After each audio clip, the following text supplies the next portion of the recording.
বরাবরের মতোই ঠান্ডা মাথার মানুষ বলিউড অভিনেত্রী সোনাক্ষী সিনহা। তবে হঠাৎ করেই মেজাজ হারিয়ে সংবাদের শিরোনাম তিনি। শুধু তাই নয়, বিরক্ত হয়ে হাত জোড় করে বলেন, অনেক হয়েছে, এবার থামুন। কিন্তু কী কারণে মেজাজ হারালেন অভিনেত্রী? গত বছর জুন মাসে প্রেমিক জাহির ইকবালকে বিয়ে করেন সোনাক্ষী। এরপর ভিন্নধর্মী স্বামীকে নিয়ে বেশ কথাও শুনতে হয়েছে তাকে। যদিও এসব নিয়ে তাকে কখনো মেজাজ হারাতে দেখা যায়নি। তবে এবার সত্যি রাগ করে অভিনেত্রী। মুম্বাইয়ের একটি অনুষ্ঠান থেকে ভাইরাল হওয়া ভিডিও থেকে জানা গেল বিস্তারিত। সে ভিডিওতে দেখা যায় একটি অনুষ্ঠানের অতিথি হিসেবে প্রবেশ করেছেন সোনাক্ষী সিনহা।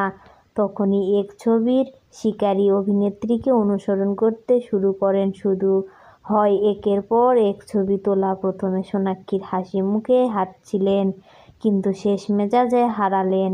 ছবি শিকারীর উদ্দেশ্যে তাকে এই ভিডিওতে বলতে শোনা যায়, এবার আপনি থামুন, অনেক হয়েছে। এই সময় ওই ছবি শিকারীর উদ্দেশ্যে হাত জোড় করে অনুরোধ করতে থাকেন অভিনেত্রী।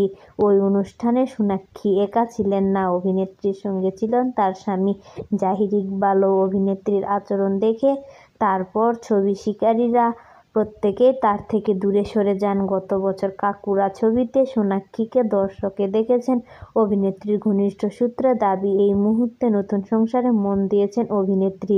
তবে পাশাপাশি কাজের ঘোষণা আসতে পারে।